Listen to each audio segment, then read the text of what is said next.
everybody? This is Mo Sports Talk, mosportstalk.com. This your boy BMO. DA. It's your boy Hendo in the building, of course. Your boy Dom. All right, NFL season is afoot this week. We got an NFL preview show right now. Let's get it. This time, instead of the game, kind of still technical.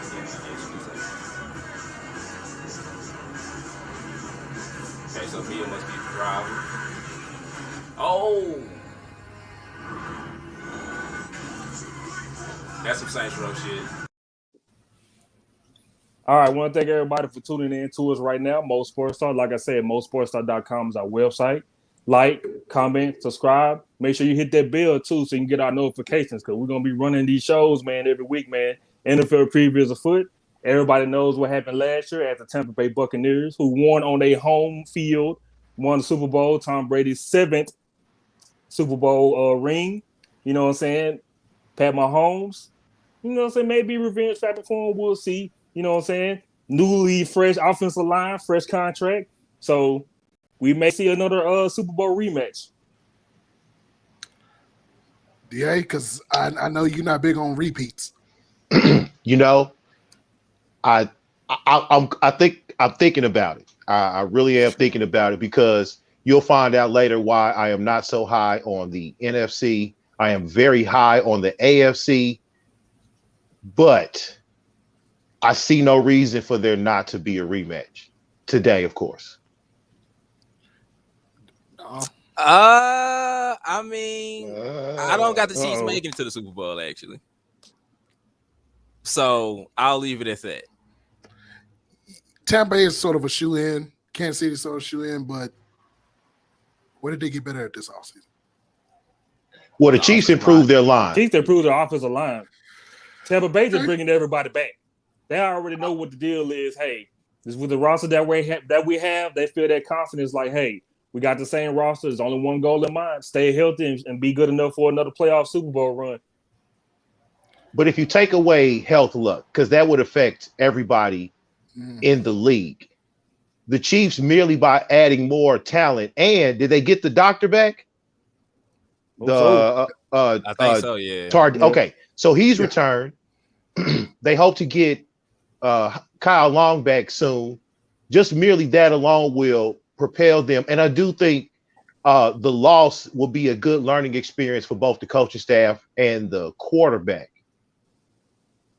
Yeah, I mean, well, it ain't Andy Reid's first time losing the Super Bowl, so you know he done learned already. Thanks, Eagle fan. Thank you. You okay? Yeah, I'm good. Okay. Right, no. Seriously, are you okay? Oh yeah, I'm fine. I mean, Eagles won Super Bowl, yeah. So I mean, I don't a win. A win will cure all of that. Exactly. Yeah. Well, you know what? Since you're talking about the Eagles, let's get to the Eagles because you got a new quarterback. Well, is he the quarterback? Oh yeah, he's definitely the quarterback. I mean, Joe Flacco. So sorry, they had to bring in Gardner Minshew. So I mean, like he's definitely the quarterback. Look, did Flacco make the team? I don't even remember. If he did, he probably like the 5th string. Yeah, okay. He's there. Wow. He's there. I mean, to be honest with you, like I'm expecting a rebuild, but as long as everybody is healthy, I'm not anticipating them being as bad though, because they do have a lot of speed. I mean, I did like the decision making that Jalen Hurts, you know what I'm saying, was showing toward like the tail end of the season. I mean, I just need Rieger. Stay healthy, bro. Protect your clavicle and your shoulders at all costs, fam, because I need y'all to be healthy. Hopefully, this will be a more balanced offense, though, because, we do have, like, quite a few running backs that can be used. It kind of reminds me of, like, not saying they're going to win the Super Bowl, but you remember when the Giants won the Super Bowl, it was, like, Brandon Jacobs, Ahmad Bradshaw, and Derek Ward. They had, like, that 3-headed monster. Kind of got that with Miles Austin Scott, you know what I'm saying? I mean, Miles Sanders, my bad. Man, my hamstring started hurting as soon as I said that. My bad. But, yeah, but they're going to finish 3rd in the division, which I'm okay with. But as long as I see some progression, you know what I'm saying, get the tight end situated, because now Dallas Goedert talking about he was expecting to have a new contract before the season started. So now both of them are chirping. So there's going to be something to look at. But, I mean, they'll finish 3rd. Defensively, still got the defensive line. I like, you know what I'm saying, Roby Coleman. I mean, Darius Slade finally got an actual number one cornerback, so that's always good to see. So I'm expecting to at least, you know what I'm saying, finish third in the division. Do you like the coach? 7 according to CBS Sports.com. I'm fine with that. And yes, I like the coach. I'll give him a chance. Look, Doug Peterson, Chip Kelly. I can go on. So I'm willing to give it a shot. They are actually committing to the fact that this is a rebuild. You know what I'm saying? They're not like trying to like play it both ways. Like Fletcher, some of the veterans have restructured their deal. So yeah, man, I'm fine with 7 wins. Jalen Hurts, just don't get your spot taken like you did in college, and then we'll be good to go. How you feel about the Hurts and Smith combo, quarterback wide receiver combo? Oh, I love it. You know what I'm saying? Good old Smith, aka Wiz Khalifa legs. You know what I'm saying? As long as you stay healthy, we'll be good to go. Now, as far as special teams go, don't put him on kick return. I'm fine with punt return, but stay your ass out kick return. What's the difference? So at least with punt return, I feel like, well, he'll be more inclined to get hit on punt return. But at the same time, though, he'll have a better chance to make a play on a punt return than a kick return. That's fair. And a lot of kickouts these days. At least with the punt return, he'll at least have the ability to at least get the ball in his hands and like try to make a play. So I need your playmakers to touch the football as much as possible. So I feel like that'll be another way for him to do that. All right. So Dave and BMO, I got a question for y'all. So this is in regards to another team in the division, since we're talking about the Eagles. The Washington football team. Are you high on the defense as everybody else is? According to fantasy, I think they're one of the top 3 or 4 defenses in the league. Are you guys sold on just their defense alone winning them that division? I mean, well, yes, because you have Chase Young. And to me, he's going to be a defensive player of the year candidate this season. And I feel like, yes, that defense alone can win them some games. It has won them some games. But, Ryan, Fitzmagic, or a.k.a., football's Conor McGregor, I mean, he may be good for a game or two, but that defense, that front seven, can get them a win, at least a win or two. Yeah, they can win the division because the division winner won't win double-digit games this season. So their defense can help. The front 4 is good. I can't name nobody in the back 7 right now. I'm sure if I just glanced at the depth chart, I could recognize some names. But the line should be good. And as Mookie mentioned the Giants before, you can ride a dominating front 4 to playoff success. But they still have to have the ball too. And, we've seen Fitzpatrick's mixtapes before. And he's going to win you some games. He's going to lose you some games. For me, do they get more from Logan Thomas? Do they get more from Antonio Gibson? And, what kind of production do they get from the other receivers not named McLaurin?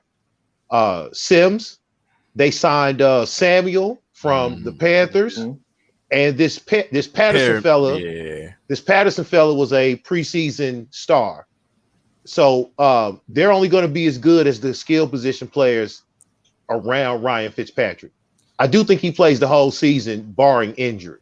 So just real quick, so I'm reading like their first 4 games at home against the Chargers, at home against the Giants, on Thursday night. Yeah, on Thursday night, on the road against Buffalo, and on the road against Atlanta, and then at home against the Chiefs are their first 5 games. Okay, and CBS got them at 8 wins.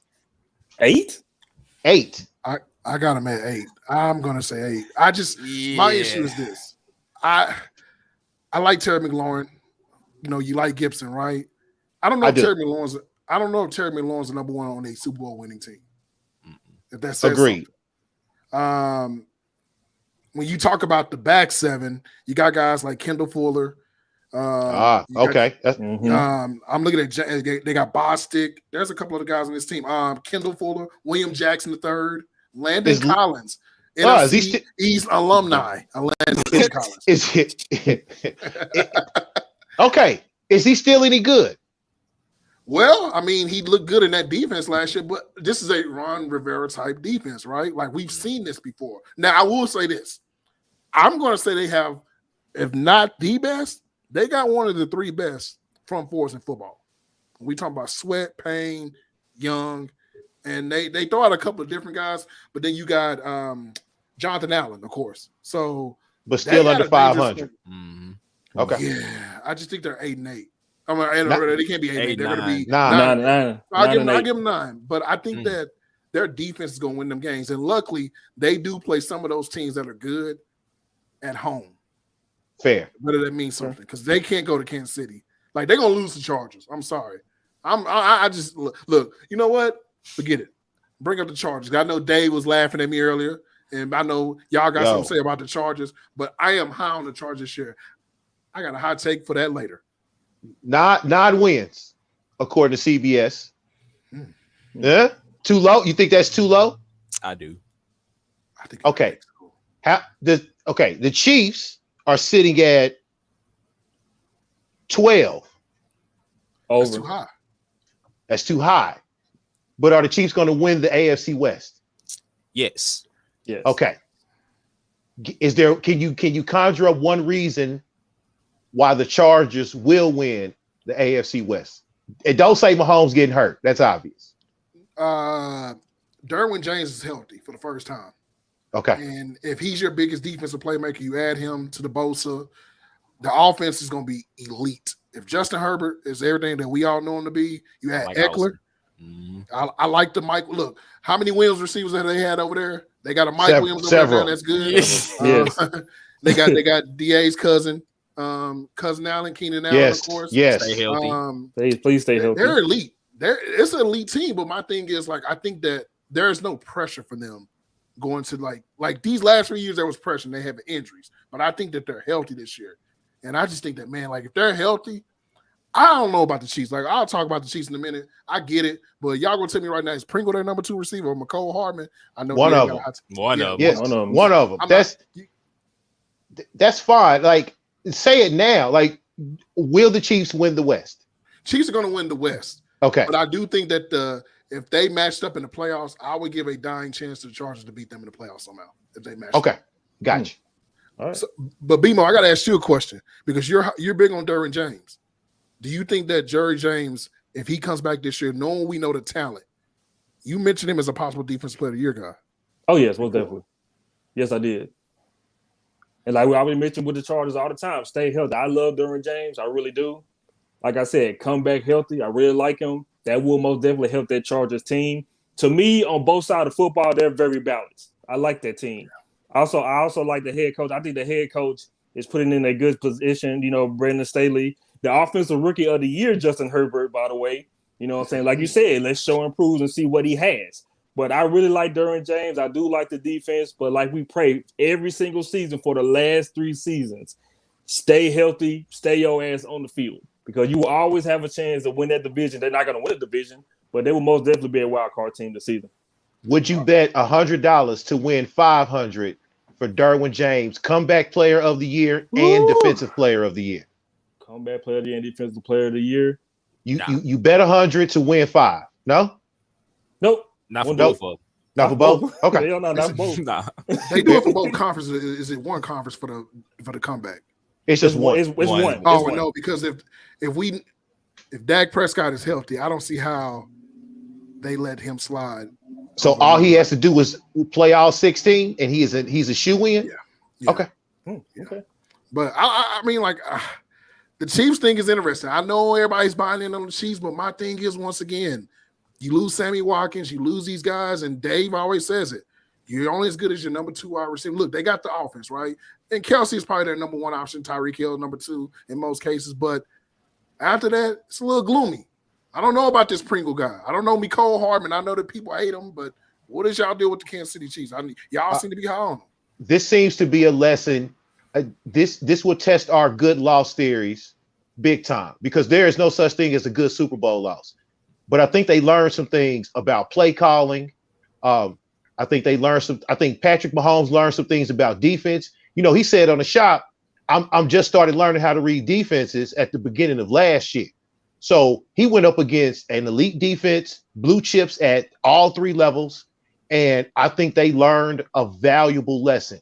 I don't know if we see the fruits of that lesson in the regular season, because I do think 12 is just about right. I think they go 12-5. There's a chance they go 11-6, but I think in the playoffs, the lessons from the Super Bowl loss will bear good fruit for them. Dom? I mean, honestly, besides the Chargers, I feel like that's the only threatened division. So I kind of got them winning it by default. Okay. You don't like your true luck? Raiders at 8, Broncos at 7.5. I like the receivers for the Broncos, but I mean, unless this defense get back to back when Peyton Manning's neck was hurting, that is not going to happen. I don't really see no more than 7-8 wins that they're getting. The Broncos are the proverbial the team from being 2 years away. Every 2 years. Every 2 years. That's 2 years from being away. And that's an under for me also as well with Denver. I mean, like Dom said, hopefully the defense can get back to that. It's just, man, that offense is like they're gonna be playing musical chairs with Drew Lock and Teddy Bridgewater for the whole season. Really? So yeah. Okay. They're not gonna have a guaranteed start at that quarterback position. I you do know like what their Drew starting Lock linebacker is? Is it still Lindsey? I was about to say Melvin Gordon. Who? I don't think Philip Lindsay's on the team anymore. Actually, I think he's in Houston. I think. Yeah, he's in Houston. Yeah, now. I think. Melvin Gordon. Yeah, they're doing a dual back system. I know Melvin Gordon's one. They got the rookie from I want to say NC State or somewhere like that. Let me pull up their roster real quick. Yeah, I know they cut Royce Freeman. Okay, right. They've got Melvin Gordon, somebody named McCrary, and whoever Jay Williams is. Yes, that's the rookie, Javonte Williams. Javonte Williams. Okay, they got him as a favorite for the win of Rookie of the Year, one of the favorites. They think that he could do it. My question is this: is Bradley Chubb healthy? Very well said. Yeah. I mean, we saw him as rookie year, 12 sacks. BMO had him as the rookie of the year, I believe. Yes. Defensive rookie of the year. And then he gets hurt, comes back, give you 7. And then now is he healthy? Von Miller is coming off Achilles, right? Yep. Look, they got the names. If you want to talk about all pros, bro, they probably got one of the, I will say it, one of the best, if not one of the 3 best safeties in football in Justin Simmons. Yes. They got the talent. It's just, who's the quarterback? The quarterback, whether it was Lynch or who's the other, Drew Lock, like they got to get. That's why they were in the Aaron Rodgers rumors, because they could be one quarterback away, but that quarterback would be like going from Bridgewater to Aaron Rodgers. Okay, I got it. So we have a Twitch question. So we have a person new to the subscribing to you guys' channel right now. I have a question as a Broncos fan. Would you guys be willing to trade Cortland Sutton if it comes down to it? Because Jerry Jeudy seems to be the number one, and I think we go forward with him. What does Cortland Sutton get you that improves your team? Yeah. Because that doesn't get you Aaron Rodgers. Like, this team needs a quarterback. And, like, unless this Deshaun Watson thing magically clears up, there aren't available quarterbacks that will make this team a threat in the West. Because you just mentioned Chubb, Miller, Simmons. That's a trio to build your defense around. That'll keep you in games. But, can they score 24 points a game? Who throwing the ball? But that's the thing, though. We don't know who's going to be back there throwing the football, though. Okay, we got to add the rookie in there, too.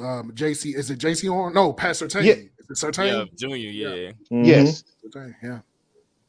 Wow. So, I mean, Yikes. defense, but like I said, offense, Can they score 24 points a game? no. Okay. Unless they'll be looking at 17. Unless that defense scores for them. Yes. They're going to have to average a touchdown again. They would have to be the best. The only way this team makes the playoffs, they would have to have the best defense in football. That's the only They way would have to. Yes, they would have to replicate the Pats through the first 6 games of last year, which means they would have to see a lot of Sam Darnold. Ew. Yeah. Who is now a Carolina Panther. He surely is. Yes, he is. Make your case, Chris. Well, I look at the skill position. I'm huge on Robbie Anderson. I think Robbie Anderson is one of the he's one of the underrated wide receivers. Look, if CMC is back, and Chris McCaffrey is back, you have your dual back that can do everything that you need him to do. The offensive line is not bad. The question is the quarterback. I would have liked them to go out there and maybe give Cam a second run to go against Sam Darnold. Or you draft a quarterback. I figured out. I'm not a big Sam Darnold guy. I thought they should have stuck with Teddy Bridgewater, but I don't know what I'm talking about. And maybe Matt Rule knows what he's doing. But We'll see. I like the skill position guys. And in that division, as BMO would say, you can't point at that division outside of Tampa Bay and say, you know what? And even with Tampa Bay, they're literally one, and that's just any team, one bad hit away. But boy, that could be the people talk about the NFC East. I'm not sold on that division. Like, I like Carolina, but yeah, I think what's their win total? 7? 7.5. Yeah, 7.5. I'm gonna give them 8. I think they can get you 8. I'll take an over on that too, sir. I get them 8 because I don't see them. I don't think they get swept by any. Look, I know Tampa Bay is the clear favorite, but I don't think they get swept by any of those teams because they always relatively play good against each other. And I think that at the end of the day, I ain't trusting Atlanta and I ain't trusting the Saints. I know Dom got a crazy take on that, which I see Dom over there smiling because he's happy that his boy's starting. And I'm gonna let BMO talk about his Falcons real quick, but Dom, get to your Saints. So before I get to the Saints, though, just to kind of like piggyback on that Panthers point, though, don't negate the fact that I like Joe Brady as the coach. Like, yes. I feel like with a healthy Christian McCaffrey, like that'll help improve Sam Darnold and, you know what I'm saying, get the offense going. Plus, he said he will have like McCaffrey lined up in the slot a lot this year too. So that's also going to be interesting. But as far as the Saints go, oh man, your boy Jameis is the new starting quarterback. Yes. Let's give him a round of applause, man. Mr. 30 and 30 himself is the new starting quarterback of the New Orleans Saints. And hey, he said he got it. You know what I'm saying? You ain't got to be Batman all the time. You ain't got to always go for well. With Jameis, it was more like Batman against Bane because he kept getting his back broken with the picks. But look, I like Jameis. We all know how Sean Payton is. I know Michael Thomas not being there will hurt a lot, but I think James will go. Even for this week alone, James will throw for over 400 yards in week 1. I think they're playing the Packers too. So yes, in Jacksonville. We got the Saints at 9.5. Saints at 9.5. See? No. Bring your chest out. Okay, you'll take the over. I'll take the over on that. You'll take the over. I'm going under. That comment alone when he said you don't have to be Batman. Yeah, come on, like you're gonna have to be Batman, bro. But like him being Batman always led to turnovers, though. That's what he meant. Like, it's okay to take the check down and go for the safe play. You ain't always got to throw it, you know what I'm saying, the long ball all the time. That's what he meant by you ain't always got to be Batman. Okay, so who we throwing to? We're throwing to Callaway. Ted Ginn Jr. is back. Nah, I'm just playing. Oh, why you do Dave like that, man? Dang. Who? Wait, Traquan. Just Traquan there, right? Yeah. Yes. Come on, keep. I'm not before I cheat. Well, I mean, obviously, you probably have the MVP if they actually are a winning team at Alvin Kamara, which is probably most important. Yeah, they're gonna run him to the ground though. Yeah, I mean, they still do got. I think ain't Emmanuel Sanders still over there, or no, he's gone. Oh, he gone. Ooh. They've got Deontay Harris, Chris Hogan, Lil John Humphrey, the dude from Texas. You got Ty Montgomery. Is that Torrey Smith's brother? I believe so. Oh no, that's Traquan Smith. My bad. That's Ty Montgomery. Okay, so Traquan Smith and Marquez Callaway is going against the very good Green Bay secondary in week 1. Oh, good luck. Yeah. Okay, because Chris threw this question out about the Packer cornerbacks, whether they are amongst the best duos, and they are certainly up there. This Alexander fella is pretty good. He makes up for the other guy.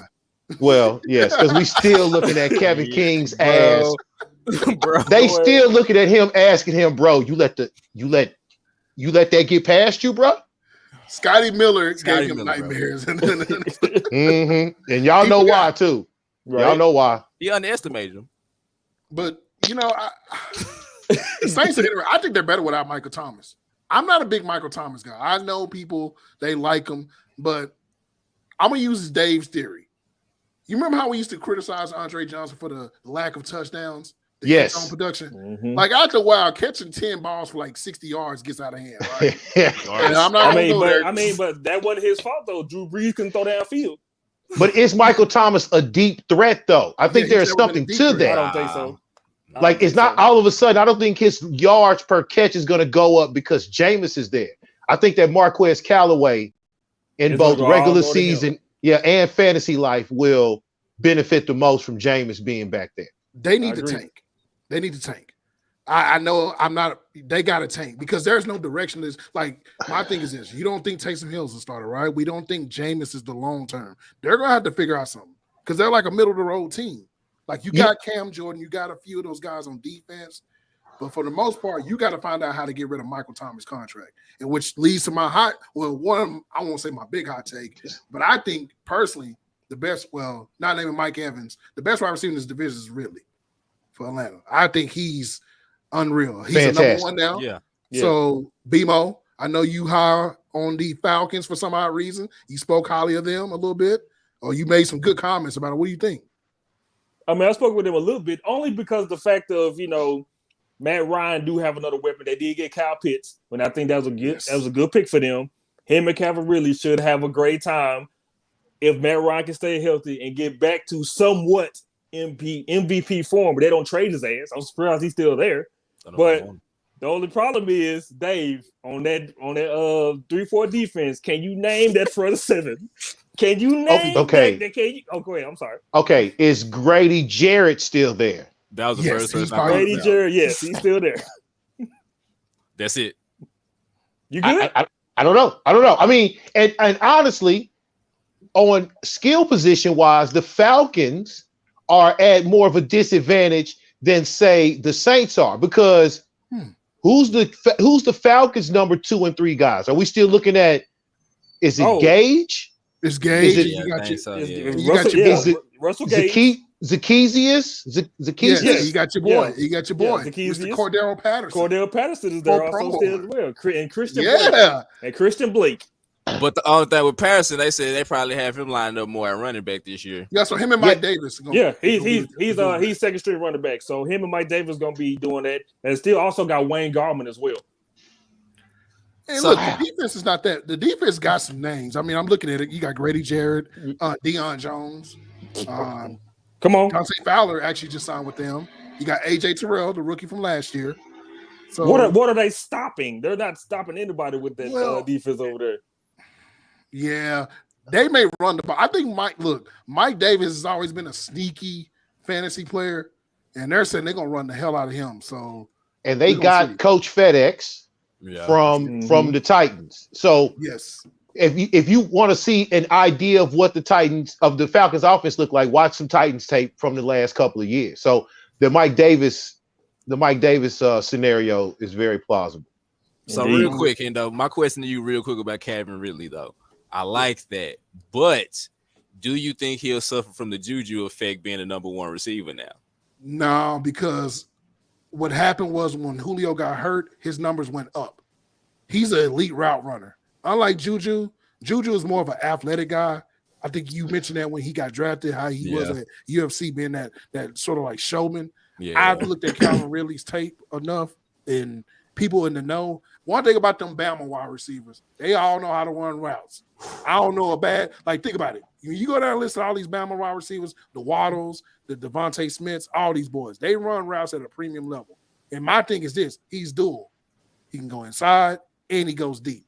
And like I said, what I watched him do to the Cowboys, I was like, all right, and I know the Cowboys may not be the most credible defense, but the fact that he was able to go out there and he just dominated, like really gets in the end zone. I'm going to use Dave's theory. If you can get in the end zone 10 plus times, like he had a game last year, I think he had like 4 touchdowns or 3. Like he was just doing that. Like that was his thing, but he's elite. I think to me personally, not the name of the boys over in Tampa Bay, he is the best receiver in football. Oh, not in football, in the NFC South. Gotcha. All right. Gotcha. With the NFC South, I mean, it's a clear cut that we have the Bucs winning the division, correct? Yeah. Okay, Dave, I got a question for you. So, of course, they didn't win the division last season. They still went to the Super Bowl. Do you think they should just take that same approach? No. Brady said something very interesting about the first half of the season last year. They played the most games in the least amount of days up until their bye week. So he said they were a tired team up until their bye week. Then they found a mojo. I think the only question for the Bucs is, this is the first time that a Super Bowl champ has brought back all 22. Right. Yeah. What can go wrong with that? Is this a complacency issue? let's take this again. Throw injuries out, even throw attrition that may cause injuries out. What are the chances that complacency shows up for this team? I don't think so, because even Mike Evans is out there saying that the offense looks already better than it did last year, which is saying a lot because the offense led to win the Super Bowl. And for Mike Evans to say that, kind of considering him and Brady, like for the most part, starting off didn't have any kind of chemistry. So having a full training camp and, you know what I'm saying, being extra motivated even after winning the Super Bowl, I think that says a lot. So I don't think that'll be an issue for them this year. And Brady ain't going to have that anyway. And to his point, they get a full season of AB. Mm-hmm. And to me, that makes the hell of a difference. Like AB is probably a wide receiver 2 or even a 1 on most of these teams when he's in this, when he's playing right and everything. And to me, I don't think they have a flaw. Like, I think OJ Howard is coming back healthy this year. You're going to throw him with Gronk. They got a nice duo at tight end. This saves Gronk some body years. Chris Godwin's going to save some body years. You got Scott. Like, I don't see a flaw. And the offensive line is actually really good. Like, I don't know where they could – the only issue they could run into is that I saw at times they did stall it. Brady had some issues with the accuracy sometimes, and he just wasn't throwing the ball good enough. But I don't think – I think they're good, man. I don't see a flaw in this team. I just don't. Look, they go what? 4 deep at receiver. Mm-hmm. Okay. Mm-hmm. If you count Johnson, they go 3 deep at running back because they added Bernard, and they go 3 deep at tight end with Brady. And the other thing, there's an argument to be made that their weak link is actually Brady. Yeah, I can see that. It is. To me, it is. Everything else, the running game looks good. You got, especially with Jones and Fournette at the top battling for carries, that will remain a competitive situation. I agree. Yeah, and the defense is I still like weak. that. Bimo, what do you think about the great defense? Too. Love the defense. Love the front seven. I mean, I love Davis. That guy there is a monster. He could be a clear, cut for defensive player of the year also as well. To me, I feel like he was very slept on last season. Of course, he's shown his worth doing the playoffs and doing the Super Bowl run.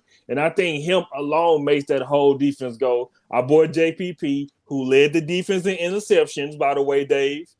I think that did you see it? It begins Thursday night. The JPP watch. Yes, it begins Thursday night. The JPP all the watch. Cowboys. That's and right. And Dave, we watch him every single time. He trolls with that. You know that, right? Because he always try to catch interceptions with that hand. Turn your pain into champagne. Okay. Turn your pain into champagne. Led that team in interceptions. I love the defense. I love the defense a whole lot, man. And I think like with them being so balanced on offense and defense, I do agree with Brady may be in the weakest link because, like I said, him being frustrated all the time, really, he most definitely cannot really throw the ball downfield like he used to. And I think that's a good advantage to have those 4 wide receivers, those 3 running backs, and that offensive line that they also stay healthy and cooperate when Brady wants them to. I think this team is greatly balanced. That defense don't have to work so much, and we saw that during the playoffs and towards the second half of the season. I don't see no flaw with them at all right now. So we do have another Twitch question from someone else. Happy to see NFL talk on Twitch for once. Do you guys think that if I was a betting man and the win total for Tampa Bay is at 13, would you take the over? Dave, no. Yeah. No. I'm taking the under. I mean, it's not even about schedule watching. I mean, while I'm down on the NFC, I don't think that every Sunday is a cakewalk. I mean, I think Thursday's game will be pretty competitive. They are in a competitive division. Say what you want about the Panthers at possibly the worst team, but that's still a possible 8 to 9 win team. So 12-5 might be right at 13 if you get money on a push. Maybe so, but I wouldn't do anything over 12, to be honest. Okay, he does have a follow-up question. He said, fantasy-wise, and I think Bimo and Dom, y'all can take this one over. Not naming Mike, he said, of course, Mike Evans gets brought up first, but would you say that Chris Godwin possibly could have a better year than Mike Evans? It's a possibility, yes. It's a possibility, yes. I mean, I like the chemistry that Evans and Brady may have this season, but if Godwin can keep his head right and everything else, of course, I think he can be a good fantasy guy for this season. Yes, I like Chris Godwin. my problem with Godwin is the drops. There you go. Honestly, I would go more Antonio Brown. I mean, I was lucky enough to get Antonio Brown real late in the draft, so I would go Antonio Brown over Godwin if I had to go, you know what I'm saying, between those two. But yeah, definitely Mike Evans, but nah, I'm good on Godwin. Dom, over under. Sorry about that. Over under 7 drops for Chris Godwin this week. Oh, over.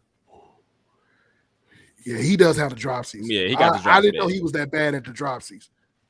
He got Butterfield. He got the Tide Pinks, minus the alligator arms. Wow.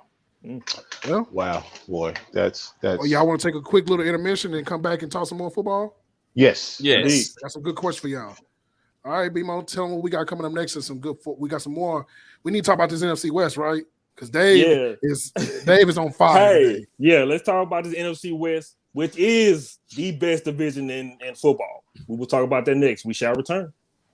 It's really good. So real quick, I never got a chance to ask you this, but growing up, who are some of your favorite baseball players growing up? My favorite baseball players growing up were probably like Dustin Pedroia, Derek Jeter. When I was young, I liked Mark McGwire, Sammy Sosa. But yeah, those 4 probably. All right, last. Man, Sammy Sosa ain't look like that in a while.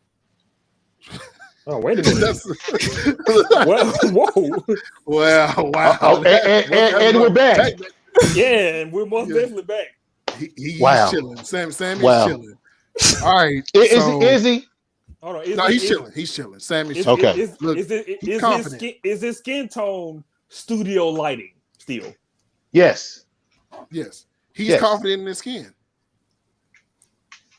Or someone else's. All right. NFL. Wow. Yeah. Okay. All right. So before we get to this NFC West, this AFC North, and Dave, I'm gonna let you and B-Mo have fun at this because we're gonna flash back to about 5 years ago. Yeah. We're gonna flash back to 5 years ago, ladies and gentlemen. The Most Sports Talk team was invited to join the Cleveland fans in fellowship because they had a chance to win games. Like it's a church. They figured we were fans of the team. So as alumni and fans of the Cleveland Browns, all 4 of us have to speak on the Cleveland Browns. So Dave, because you're all of a sudden high on Cleveland now, I want you to explain it. I want B-Mo and I want you to rebuttal this. Go ahead. One of the things that the rookie eye can tell about watching a team is how prepared they are. You can't look back at a game last year and pinpoint when you saw Cleveland was an ill-prepared team. We've seen the worst of football from the Cleveland Browns. And something about Kevin Stefanski brought stability to that team. Now, there is no misassessing on this talent. Okay. They have the premier pass rusher in the game, in my opinion. 95. The skill position players go pretty deep. I mean, they got 3 good tight ends in their room now as well. But you, as usual in the NFL, it comes down to the quarterback. And if Kevin Stefanski can continue to rein in is a harsh term, but if he can keep Baker Mayfield corralled while also allowing Baker Mayfield to do the things that make him a good quarterback, I think they will win this division. And I'll tell you this: if they win Sunday afternoon in Kansas City, that is your 1 seed in the AFC going forward. That is the 1 seed. You will be going through the dog pound or whatever they call it this year if they win in Kansas City. And I'm emphasizing the in Kansas City part. All right, this team is good. Yes, Dave. All the Cleveland podcasts, all the Cleveland football websites, they've invited us to the party. It took us a while to accept it, but we have. And they will win the AFC North, by the way. They will win this division. They have a top 5 roster this season. They're at 10 wins. Hold on, I'm sorry. They're at 10 wins. Ravens are at 11. Wow, and I assume the Ravens are at 11 before they lost their 2 best running backs. So that may change. Yeah, that's most definitely going to change, Dave. But yes, I like Cleveland. I'm glad that you keep mentioning Stefanski.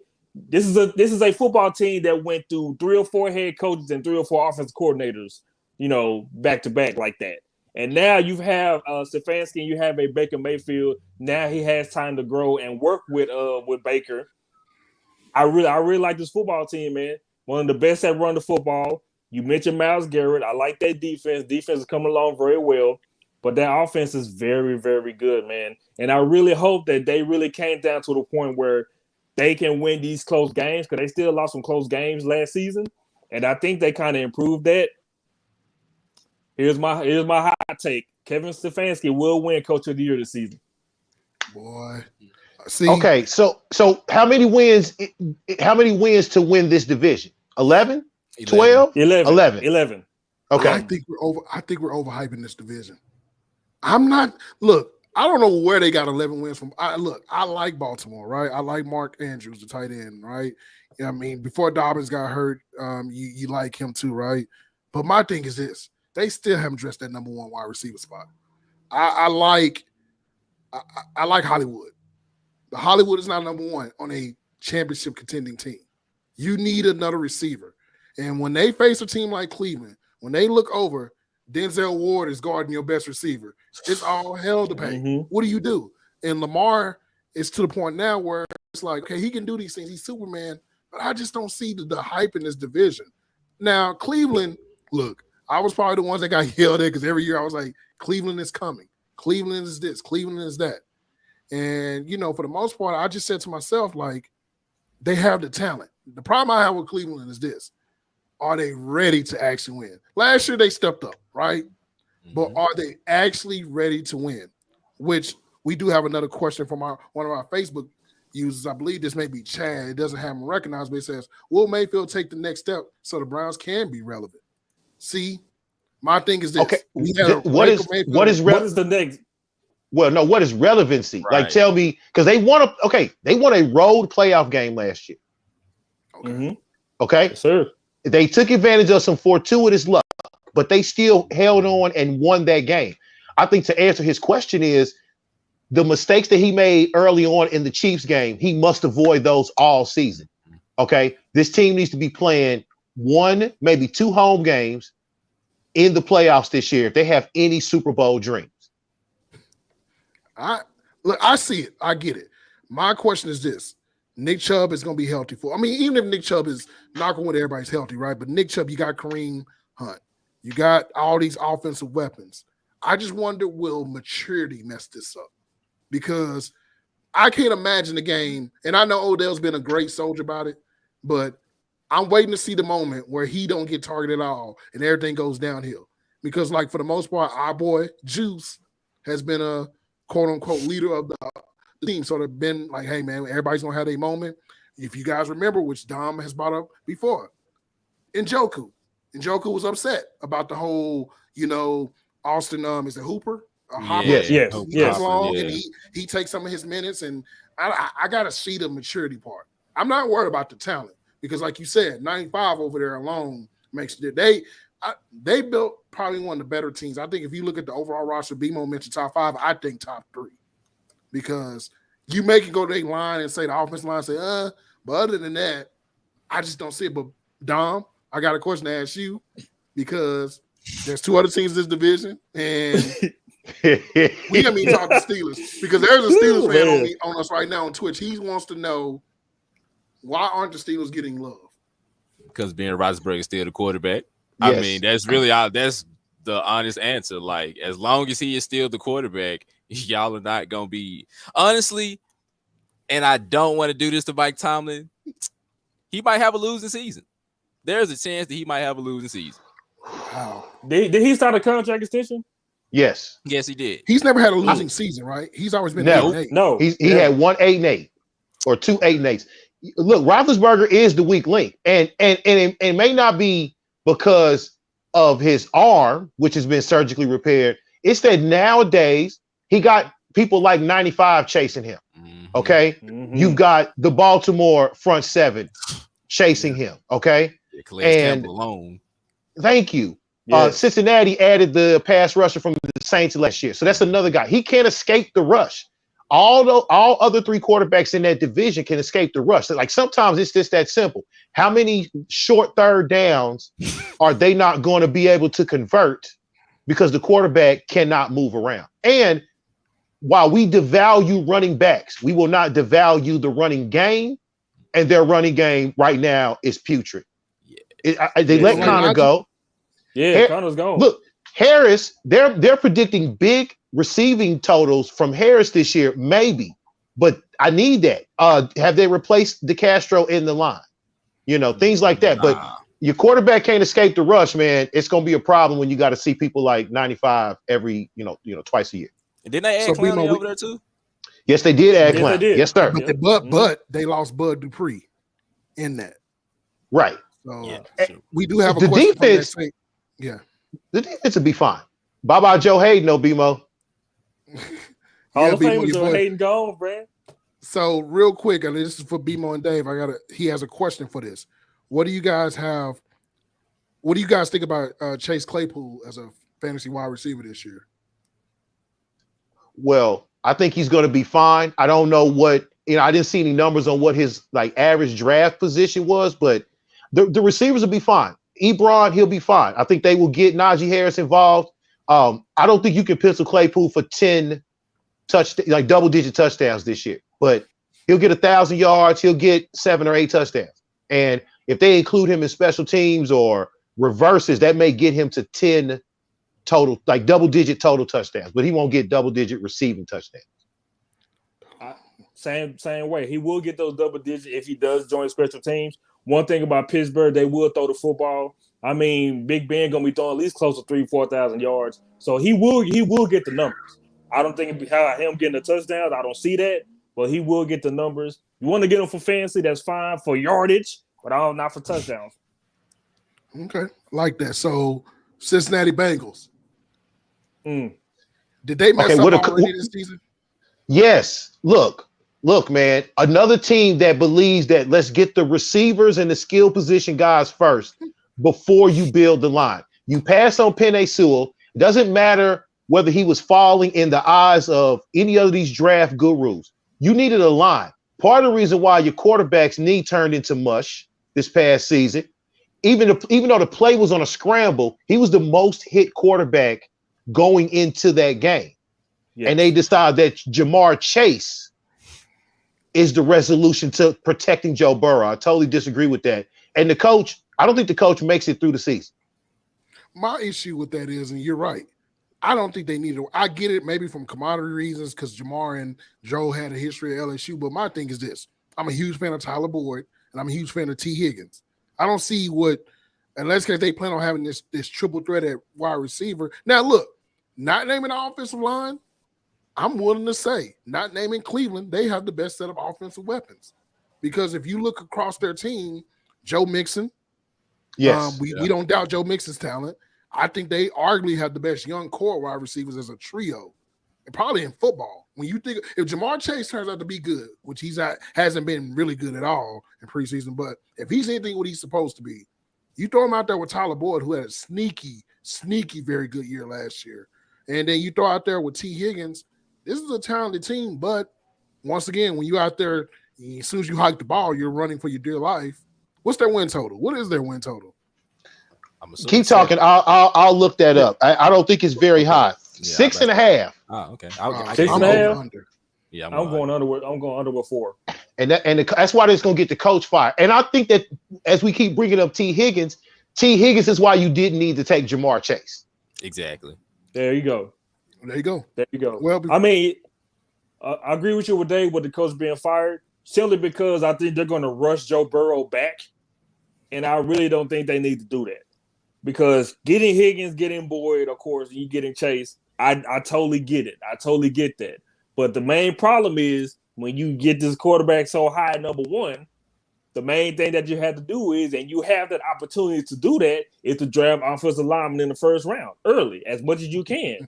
Get as many offensive linemen that you can, dude. But, of course, they didn't want to do that. You added weapons around him. So I guess they just expect Joe Burrow just to be in shotgun formation for the whole season and just go ahead and just hold the ball for a second and a half and just throw it off to those 3 guys.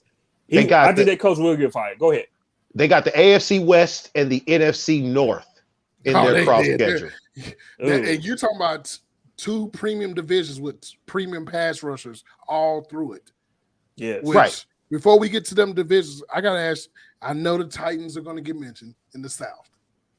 So Dave has this magical theory that they're not as good as we think they are. I think they're better than what we think they are. Dom, I know me and you have talked about this because of the play action that could happen. But is it safe to say, can Ryan Tannehill lead this team to a Super Bowl? Oh, Demo, that I'm going to question. start with you Okay, because you're the Rubik's Cube guy.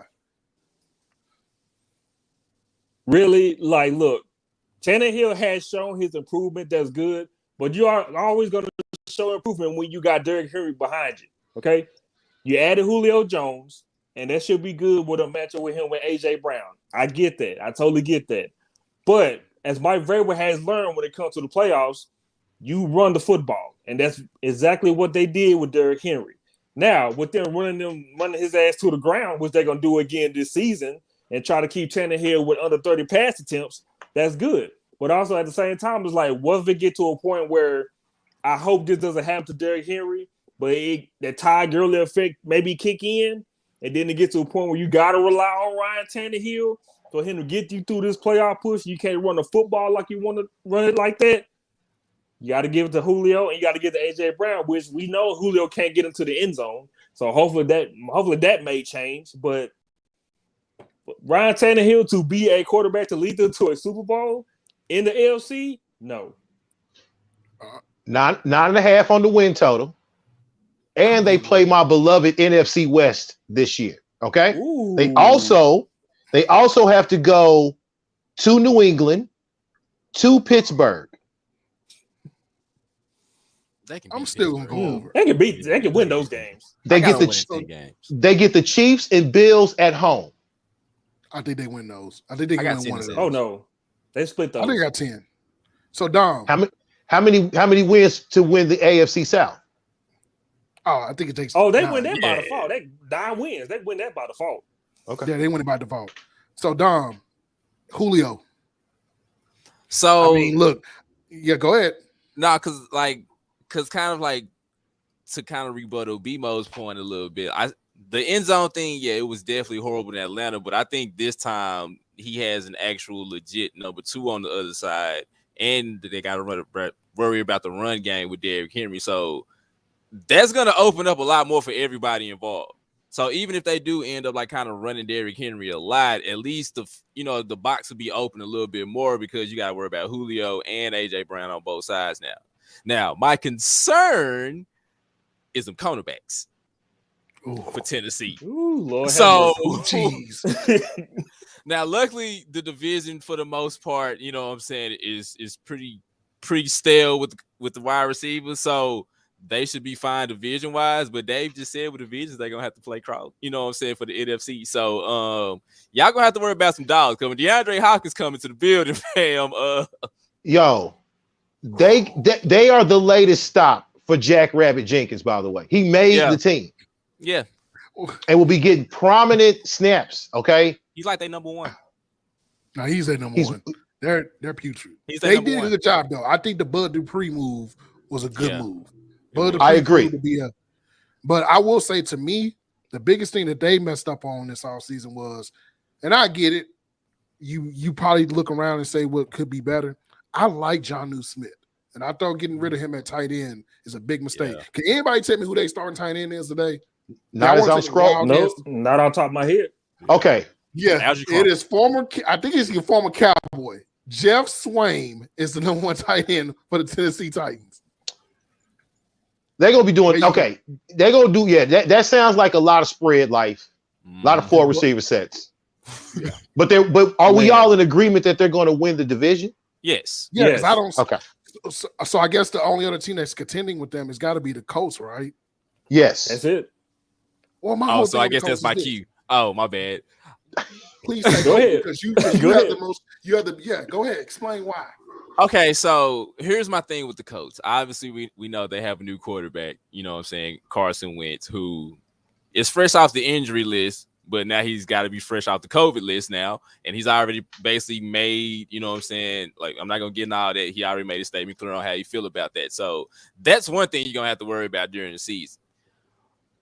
But, and here's my buts, considering how Phillip Rivers played last year, and they basically damn near still, you know what I'm saying, got as far as they got, if Carson Wentz can play at least halfway decent like he did that year, the Eagles like had everybody hurt, and he had to not go Superman, but make more decisions with, you know what I'm saying, his arm. If he can do that, considering you got like people to throw to now, I think they can win the division. But I'm not trusting Carson Wentz to save my life. But that defense is just amazing. Like I said, like I'm a big fan of Frank Wright, obviously. So, yeah, I mean, Carson Wentz is the question mark. It's funny, like how a lot of these that's what it comes down to. Are you going to stay healthy? And I don't see that happening, because what are you going to do when something goes wrong and they coming for your head? We already kind of seen how you handle adversity, you know what I'm saying, in Philadelphia. Like, hopefully that was a learning lesson for you. Like, for some people, maybe they got to go through something like that for them to like be able to be like, all right, you know, it is what it is. But I don't see that with him. I don't see those leadership qualities that I feel like he should have, you know what I'm saying, in order to be able to have that same mind frame. Yeah, and I'm looking at the roster right now. So T.Y. Hilton is out, obviously. Yes. Yeah, Yeah, definitely. So you're gonna walk into the season with Pittman and Pascal is your wide receiver 1 and 2. Woo. With a Mike Strachan, not Strahan, but Strachan as your number 2. Now you do have the running game with Right. Taylor and Hines, which I think is healthy, though. I don't know if Taylor's ready, but they said he is. Quentin Nelson, who we all got scared of this offseason with the foot, said he's gonna play. So yeah, I like the defense. I mean, you got Darius Leonard, who was moving to outside linebacker, by the way. He's a premium, but yeah, I just don't see it. This division stinks overall, which I guess I'm gonna leave it for y'all to, you know, Dom and Dave. Like Houston, Jacksonville. Yeah. I know they got my boy. I will say this: Jacksonville. my I think boy Houston's the worst team in this division. I think Jacksonville. What's their win total? What, 6 probably? Probably like It's, 6. it's probably got to be at least 6. 6, even 6. They are third worst behind the Texans and the Lions. So by win total, the AFC South is the worst division. And I think Jacksonville has a lot of offensive talent nobody talks about. I think Trevor Lawrence breaking Justin Herbert. Yeah. What is Herb's transition up? Like, he's coached a lot of future pros, but He did. this is a different game, man. Every you got to go hard body, but you can't go hard body like every week. He has to be able to sustain himself, you know, long enough, because they're gonna get their heads busted. And how does he deal with that? Yeah. You're gonna see the stat. He didn't lose this much in his entire Ohio State life. You know what I'm saying? You're gonna see that, and how he handles that will dictate a lot. I'm curious about that too, because like you said, this ain't Ohio State or Florida. This is a whole different level. And with him, first of all, like even through the preseason, like Trevor Lawrence was getting dogged. You know what I'm saying? Because he wasn't getting protected or anything like that. So that's one thing. Even with the running back situation where, you know, I hated for Travis Etienne, you know, he's gone for the season. I thought that probably would have really helped a lot for the running game. But you got James Robinson and Carlos Hyde. You know, that's not really saying a lot. Well, James Robinson was a Pro Bowl last year. Mm-hmm. He was probably one. You can argue he was one of the best running backs in football last year. He was in the NFL top 100. He was number 100, actually, I believe. Okay, cool. I mean, Carlos Hyde ain't bad in like a 10. Yeah, Carlos Hyde, I'm saying, running back. Like, and they got the wide receivers. Yeah. Marvin Jones. But with their defense, I like that. Yeah. But I think it's just gonna be Urban, man. I think Urban's just gonna be the one that's just gonna just bring this all downhill with them. He's gonna time it. Yeah. So, but I think they'll be okay. They'll be better to me than what I expect. But I don't think Urban gonna just be here for that long like that. He gonna want to run his ass back to college. The day he get Trevor knocked out of the game is the last day he coaching the NFL. I'm calling it. Wow. They're not gonna put up with that. Mr. Khan's on line 1 right now, y'all. As soon as Trevor, he trying to get a new stadium and all that, get all the new amenities put together. The minute that he get knocked out, It's World War III. But speaking of World War III, why the hell is Andy Dalton starting over Justin Fields in week 1? Yo, that's not gonna last long. Look at the coach. It's to whomever's watching on Facebook or Twitch, can we find something good to say about Matt Nagy? No. Football related. Not at all. Nah. Okay. They're the most underachieving team, not, No, because go ahead. No, I was gonna say I think that just depends on what your expectations were of them. Like I didn't really have no expectations for Chicago to like call them underachieving, to be honest with you. So I'm gonna say no on that one. We was rooting for Trubisky like a bunch of soccer moms. Okay. We knew it's not even Bisky's fault that they traded up to get him in the draft, and then the coach called plays like he didn't believe that Trubisky was a good quarterback. No. Bears at 7.5 wins, by the way. I'm gonna go under. Yeah, Khalil Mack may end up getting traded, which ironically the team that wants him back is the team that trade him for everything. Like, how does that make sense? Like, how do you hustle backwards? The Raiders hustle backwards. We didn't even talk about that, thank God. But they hustle. What is there to say? Say it quickly. Say anything about the Raiders quickly. I like Suggs Jacobs. Good. I think Suggs will be all right. Waller will be a fantasy star. BMO? Oh, I think he's the best tight end in football right now. Cool. Not naming Kelsey. BMO? 8-9. Okay, back to the Bears. Bears play my beloved NFC West. They losing every game. Okay.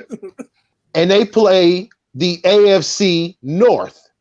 Oh, well, they losing every game. Yeah. They With an at Pittsburgh and home to Baltimore back to back. They're probably winning Yeah. one game. And that's Cincinnati. In this case, Cincinnati just come in hot. Like, nothing about the Bears scares me anymore. Like, I love Allen. Y'all know how big I am on Allen Robinson. He proved to be a one. But they never addressed the running back situation. I don't know about this Montgomery. Like, they got these like 8 different running backs they trying to throw out. What are they doing? It's Nagy, fam. You know what they doing. Yeah. You know who's doing this. Throw them And out. you know that they never use the dual back running system as good as they want to do to use it. And they're gonna waste Khalil Mack's time as usual every single season. Wasting that defense is gonna waste their time on that field, being on majority of the field, keeping them in games. Offense gonna stink up the joint as always. Is it Anthony Miller? Doesn't he want out? Like the receiver wants out. Well, he ain't going nowhere because they just cut Calvin Ridley's brother. Exactly. So you stuck, son. You stuck. Hang out. Okay. Hang out. Yeah, when does Justin Fields take over? Week 3. So, Andy Dalton's gonna get so I'll just give you a hot take right now. All 5 top quarterbacks will be starting by the end of September. Okay. So Bears, Lance, all of them starting by the end of this month. Bears in September at Rams, home to Cincinnati, at Cleveland. Cincinnati, baby. They can go. I was saying. Say it. No, Dave. Who gonna say 0-3? No, who gonna say 0-3? No, I'm saying 0-3. I'll say 0-3 as well, sir. Yeah. That Cincinnati game will be our first tie. They gonna lose to Cincinnati at home. Joe Burrow's gonna go ape. They have their defense is not as good as we thought they were. They're gonna have issues with them receivers if everybody's healthy. But another hot take while we on the Bears. Why is NBC opening with this? Why are we not getting Clee and the Chiefs? We are opening with Bears, with Andy Dalton at the Rams. I get it. We want to open up the Rams stadium with fans. I know what it is. I know why. They want to see Andy Dalton get killed on national TV by Aaron Donald. NBC is just... the two primetime matchups, I understand why they wanted to get the new stadiums with fans, okay? That's why you got Baltimore and the Raiders on Monday night. But we have we got some good games Sunday that could have easily... When is we don't flex to the 15th week? I feel like they want to flex. No, what they're doing is this. Think about it, Dave. They want to show off the Rams defense because Dalton's he's going to throw a pick. He throws a pick to Jalen Ramsey. So you're going to highlight Jalen Ramsey. And Aaron Donald's going to run. Bro, the first play Andy Dalton drop back, he's going to be screaming because here comes Aaron Donald every play. Collinsworth will run out of stuff to talk about after the first quarter. You can mute it after the first quarter. Okay, so I just we feel think like are they the worst team in the NFC North? No, Detroit. Yeah, No, Detroit. I don't Detroit think is Detroit's oh, that yeah. bad, man. Can you name Detroit's receivers? We like to let's play name the skill position, guys. All I know is Swift and Hawkinson. I can't name a receiver. Yeah, because they lost Galladay to the Giants and they lost and Jones and Amendola. Yeah. But Jared Goff, they said Jared Goff looks good. He throwing it to himself. I ain't saying a lot. Okay, somebody named Benson. Oh, they got Quintez Cephas. Somebody named Kennedy. T. Kennedy, like the skateboarder, right? They got Khalif Raymond from the Titans. Who? And they got one of them St. Browns from USC. They got Ahmed Ra. Oh, okay. Well, they go Ahmed Ra. Well, What's the win total? 6.5 or 6. What? Oh, that's because 17 games. No, because the Bears in that division, and then also the other team, they got that one quarterback we're gonna talk about next. They got a chance. I think they get 6. I don't. Lions. No, the Lions are at 5 according to CBS Sports. Oh no, they're still under. Look, we are only here for the coaches' press conferences. Basically, that's it. Oh yeah, Dan Campbell. Oh, Dan Campbell's gonna be full meathead. Like this is Ed Ogeron 2.0. Calling folks sissies. Sissy Blue. Well, speaking of sissy, we know this one player's not a sissy. Kirk Cousins. What? Listen, Kirk Cousins is gonna be the first player to get that Rona and get a game forfeited and cost everybody they check. Because if you didn't know, if you don't have enough players to field that you end up forfeiting the game, not only do you lose the game, you don't get paid. And the winners don't get paid. Nope. I mean, he went to Michigan State, so Vikings at 8.5, by the way. If I told you somebody threw 4,000 yards, 35 touchdowns, less than 15 interceptions, and you got Justin Jefferson, and you got Adam Thielen, and you got Dalvin from Jodeci. Yes. That's not a possible playoff team when healthy. And they got a pretty good defense too, by the way. It is. Yes, but we know, there will be moments. The extra game allows for extra Kirk Cousins moments. Yes, it does. Extra anarchy at its finest, fam. Seriously, he gonna win somebody's fantasy league, but won't do nothing in the regular season. Nope. And I can't wait. Maybe that's just an extra game for Kirk Cousins, or just to miss it due to Rona, or do them having one of them bad games. Just give him that game already. That's gonna be a sense game. They got the NFC and the AFC West. Oh yeah. At Arizona, they get Seattle at home, Cleveland at home, at Baltimore. Listen to this 4-game stretch: home to Dallas, at Baltimore, at the Chargers, home to Green Bay, and we'll do a 6th one at San Francisco. Oh my God! They may go 1-5. They may not win a game. Cousin got like a losing record. I don't think he's ever beat the Cowboys. That's another thing. Like, yeah, they may not actually. Yeah, but I will say, Justin Jefferson is the real deal. And yes, he is. I got to ask you guys real quick on the second year wide receivers. We got CeeDee Lamb, Henry Ruggs, Justin Jefferson, and Jalen Reagor. If you had to pick right now and going forward, who will be the best receiver this season? Lamb for me, because everything I'm hearing about Lamb in the offseason, he's making the second-year leap. He also has the best quarterback. So it's that simple for me. Lamb for me as well, and I see him taking over as the wide receiver 1 spot over Amari. Wow. Agreed. I'll take CeeDee Lamb too. All right. Well, we got another team, and I think they're the clear favorite to win this division. The Green Bay Packers. What's their win total? Green Bay's win total is pretty high too. I want to say 11. It is 11. Yes, it is 11. I'm going over. Okay. And I think that we've sort of overrated this whole Aaron Rodgers thing a little bit. I think Aaron was contemplating retirement. I think this whole Jeopardy thing is a little unique because he had the opportunity, I think, to really host Jeopardy, but it would require him not to play football. And I think he sort of weighed that. Like he has a football resume, and I think he was a little butt salty about Jordan Love. But I feel like in a situation, a little. I think he was a little, but I think he understands because I think he's at the tail end. I think, to me personally, Devontae Adams is the best receiver in football today. I think personally, I just think that his route running, he does everything. I also think that when you look at this defense, Smith is a dog. Smith is a dog. They got premium players at every position. Jair Alexander, if Jalen Ramsey didn't exist in the NFL, Jair Alexander would probably be the best cornerback in football. And I think very good. Yeah, I think I was looking at a number. He has last year he gave up a total of like 7 catches for like 45 yards total. Like you just don't do that, especially considering who he had to face. So I like Green Bay. I actually think that they're the Super Bowl favorite in the NFC. I think that they rematch Tampa Bay today. I think they learned something last year when they the offense was weird last year. And I think that they had a lot of drop season. Aaron Rodgers had an unusual Aaron Rodgers game, right? But what are y'all thoughts on Green Bay? I think definitely they are a candidate for a 1 seed. Okay. Their problem to me is once again the coach. Okay, because when it's killing time, we saw in the Tampa Bay game when he folded. Okay, and I don't really think that not going forward on 4th down was the major issue.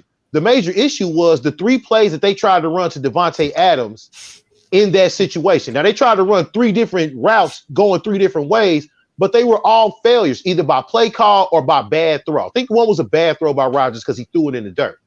Yes. So if the coach is willing to match the moxie of the quarterback, then this team is a Super Bowl team, okay? Because they were clearly going into a rematch with Tampa Bay, in my opinion, have the advantage at quarterback, okay? But Marquez Valdez-Scantling, someday, any day, does Tanyan give them a second year leap as a star tight end? I like Aaron Jones, but last time I saw Aaron Jones, Devin White was in his chest dislodging the football twice in the championship. Twice. Thank you, sir. Twice. So yeah, they've got the tools, but the coach has to match. He's got to match. He's got to raise his ante up with the team talent, especially on offense. Molden. Totally agree with that. I mean, you see a Green Bay Packer team that has been to 3 or 4 NFC championship games. And like Dave has mentioned, like it's all about the coaching. There's been so many opportunities where that game still would have been won. Even with 2, even with the interceptions that Tom Brady thrown in a row, that was your perfect opportunity to seal this game. They didn't do that. Also, with Dave saying with the repeated plays going to Devontae Adams, even the 4th and goal situation that they had, I don't know what the hell Aaron Rodgers was thinking. And so I'm thinking like Aaron Rodgers is still the coach of that football team. And has Aaron Rodgers has always mentioned in his interviews, I need help. Bring me some help. Players is hurt every single season. Bring me some help. That Jordan Love situation where they drafted him 1st round like that, yes, they got to him. That bothered him a whole lot. Still does, by the way. And so with him taking this layoff, not going to training camp, and him coming back, I don't see a problem with him playing how he's going to play. He will stay put, but also at the same time, Dave, man, it's all about the coaching, man. They cannot go back to the NFC Championship game again and face Tampa Bay again and have those same mishaps with Tampa Bay coming back with their full roster. So they will win this division, but I'll guarantee you this. They may not go back to the NFC Championship game. All because of the head coach. He gets fired if that happens. Yeah, he's fired. He's fired. Yes, agreed. He will be gone. He will be gone before Aaron Rodgers leaves. Oh, they might be gone at the same time. They about to say same damn time. Yeah. So I guess we're going to take a quick break. I know we got the NFC West, so we got to run them real fast. And then the East, we didn't have a pick because people got questions for the NFC West. And then we got some awards to break down. Y'all want to take a quick break and then come back on that? Yes. All right. Well, let's run a quick break. We'll be right back, ladies and gentlemen. We appreciate y'all tuning in. Shout out to the Twitch people, by the way, man. We appreciate y'all. Shout out to Twitch, man. All out there. Yes, sir. Let's get to it. Harvey's. Bro, holiday heart too. Nah, Shit, I grown up. what if Ving Rhames is Wolverine.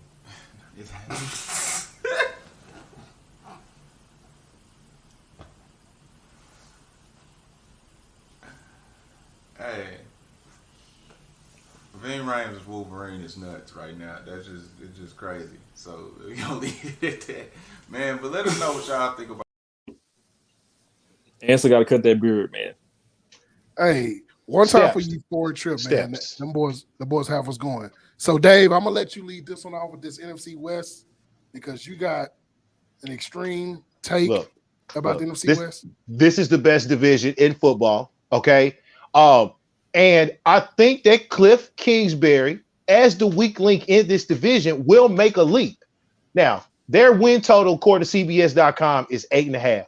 9 wins in this putrid conference will get you in the playoffs. So every team in the NFC West will make the playoffs, and we will have single seeds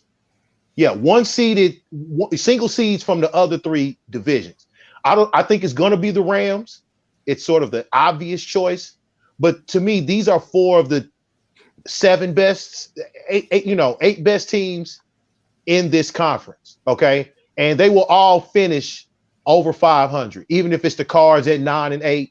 I'm not really high on Seattle. I think they are entering that staleness in their little run, especially under Russell Wilson. But they'll finish over 500 too, merely because of Russell Wilson and Jamal Adams, my defensive player of the year. So yeah, NFC West, best division in football, and we'll have all 4 teams in the playoffs. Let me continue on with that, Dave, with a hot take from that division. I'm going to sit here and just say that San Francisco may have a better record than Seattle. I love Bosa coming back. My only problem is, of course, the quarterback duel between Jimmy G and Trey Lance. But I think like that defense is still great. They still have a good running game. And if it happens, I'm pretty sure it will happen. I got San Francisco have the better record than Seattle. And I won't be surprised if it does happen. Who's winning the division, BMO? Oh, the Rams. Okay, cool. The Rams winning it. I like Matthew Stafford. To me, say the whole first name. Good job. Holland Park. Highland Park's own Matthew Stafford. Regardless, I mean, me going from the examples of, Barry Sanders and Calvin Johnson, Matt Stafford is now with a football team with way better offensive weapons, way better head coach, and what I'm saying, also a great defense around him. Like, this is it for him. Like, you can't prove it here in LA with this coach and with this offense, then it's something is freaking wrong with you. Like, they will win this division. Of course, my only thing is the playoffs. When the playoffs come up, Dave, I don't see all the teams going to the playoffs. I see why this is a great division, but Matthew Stafford will have a fantastic season. We'll go to the Pro Bowl playing for the Rams this season. Okay, under 2.5 teams, BMO, in the playoffs.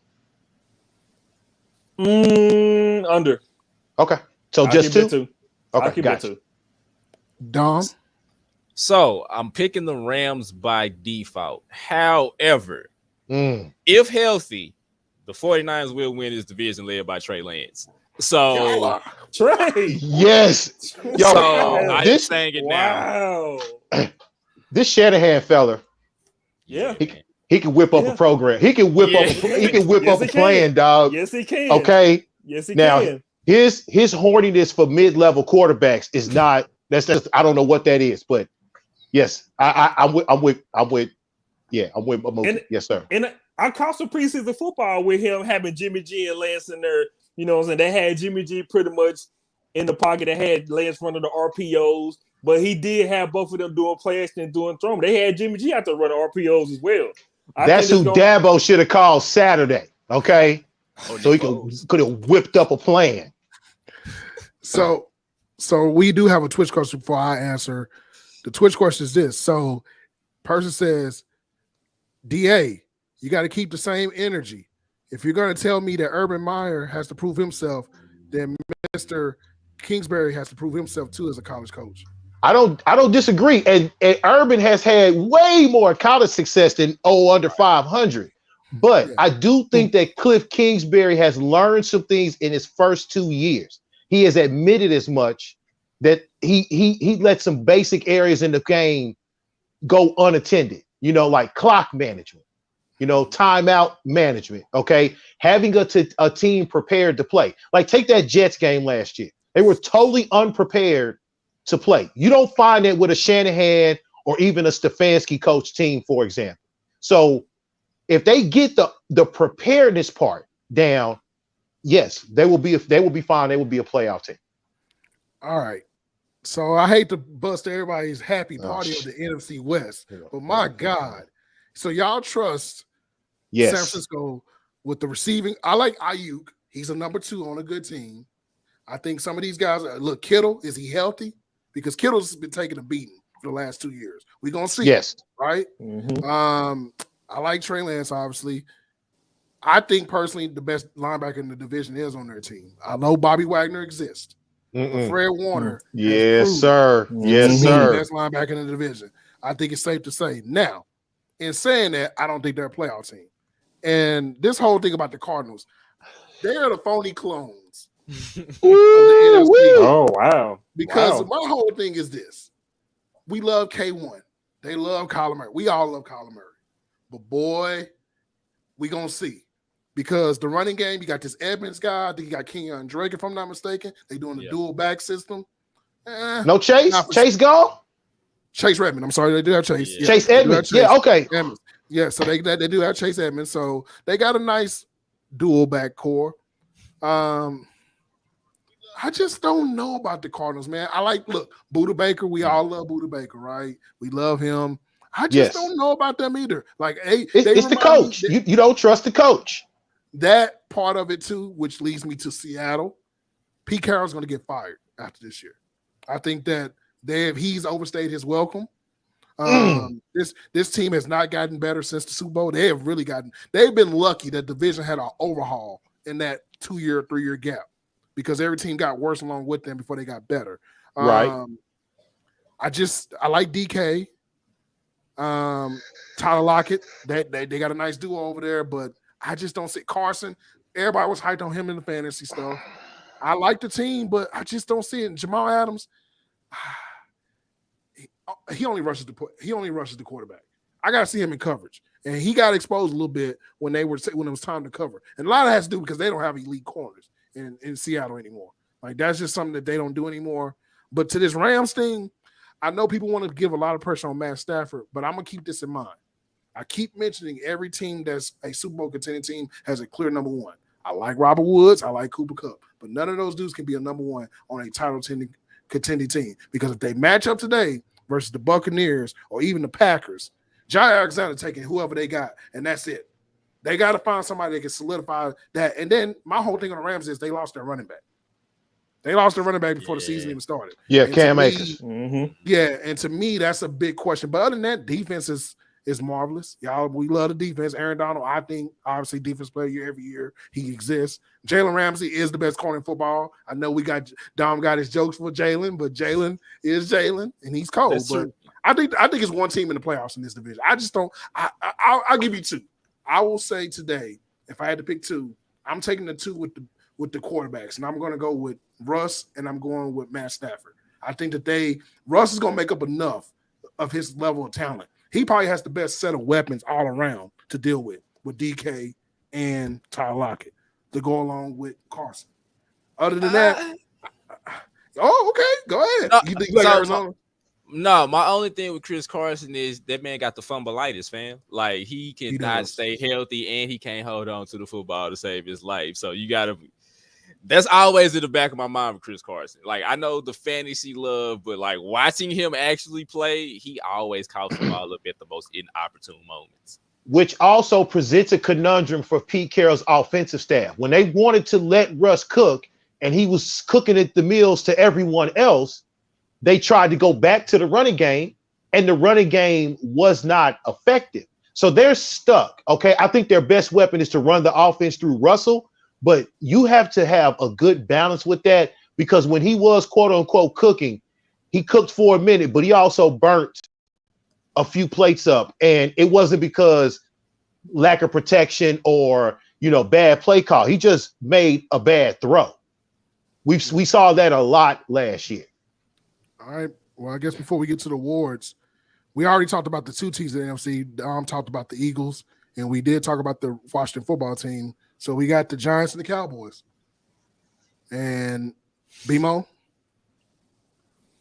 I mean, it is the return of Saquon Barkley, which they're most definitely needed him, especially last year with Daniel Jacobs tripping on his old feet, and you know what I'm saying.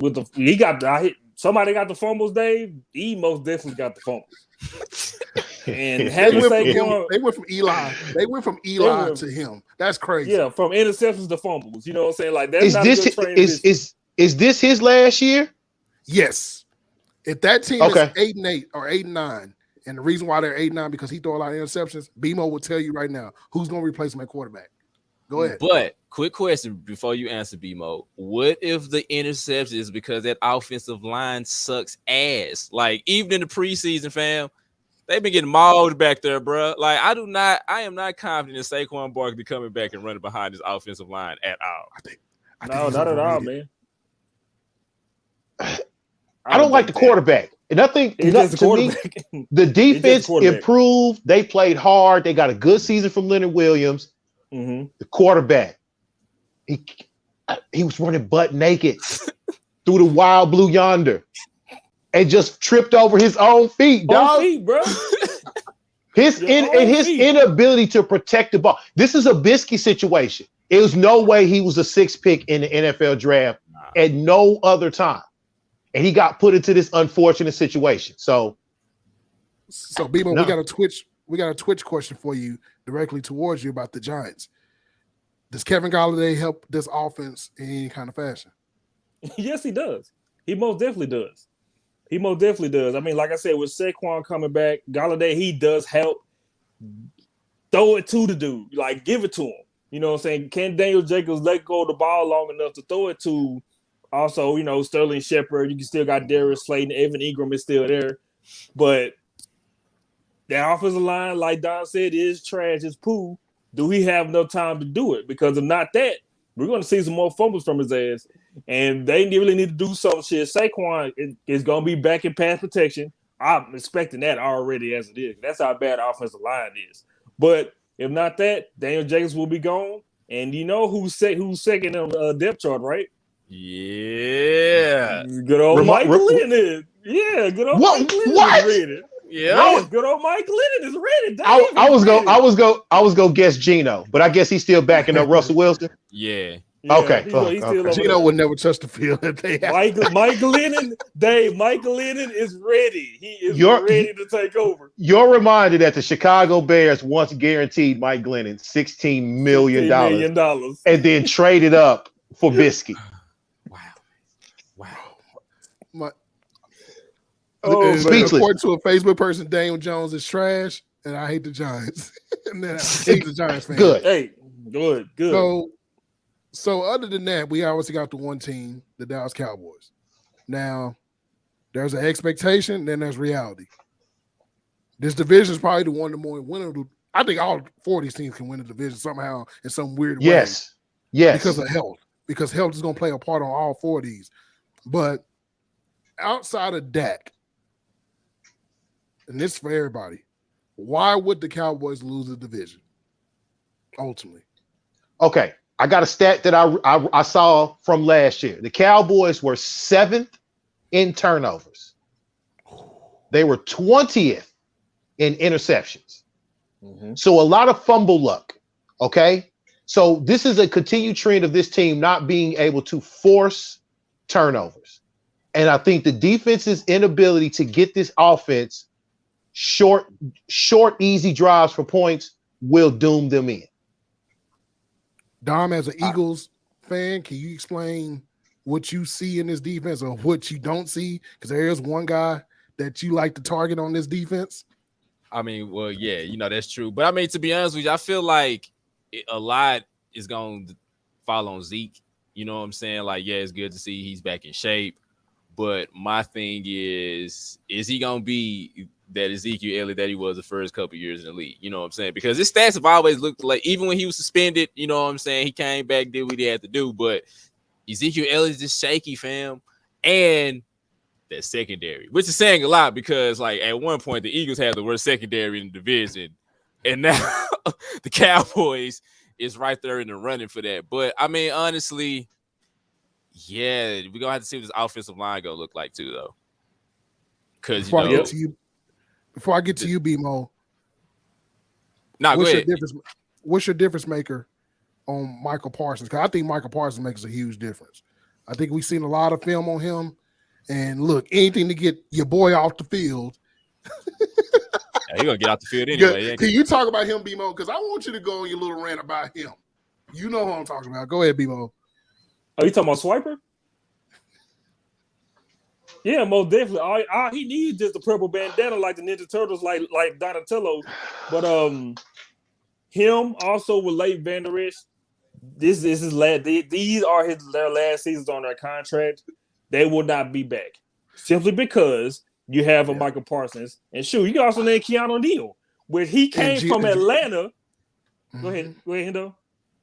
Well, that's what I was going to ask you. You made fun of the Keanu Neal move because he got ran over by Zeke last year, remember? And he flew back 10 yards in the end zone. I sure did. He flew back. That's what smile in the feet.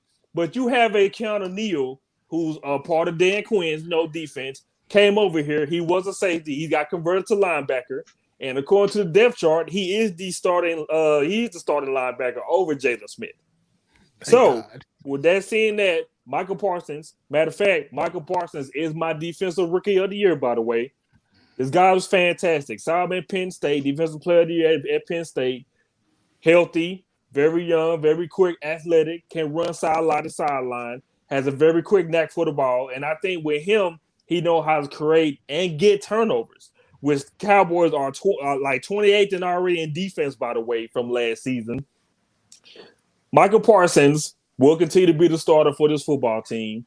They are pretty much running out Vander Esch and pretty much running out Jalen Smith. Those guys will not survive on this football team at all. That's how I feel about both of those linebackers because they never adjusted and they never got better. Once it was film on them, they never adjusted and got better. So that's what the Cowboys did. Got Michael Parsons in that first round. Also got Keanu Neal. That secondary is not going to stop anybody. I don't care who. I mean, getting Malik Hooker, okay, cool. I get it. But I don't think that's enough because they never want to develop the safety position in the first place. They haven't did that. They haven't did that in years. Offensively, I think that will be okay as long as everybody stay healthy. Dak is my comeback player of the year. The only reason Zeke digressed so much is because Dak was gone. That was in his mindset. He was done. That's why he led the league in fumbles. That's why they had so many fumbles, Dave. Most of those fumbles were from Zeke. And so with Dak coming back, you know what I'm saying, and Zeke coming back also as well, they will have a good season. This could be a top 3 offense in the NFL if they stay healthy. Front 7, stay sober. That's all I ask for you to do. But apparently y'all don't know how to do that. But that front 7 will be decent. That secondary will be giving up a whole chunk of yards. I don't see them getting a lot of takeaways this season. If they get takeaways, it's from the front 7. There will be maybe under 5 takeaways from this secondary this season.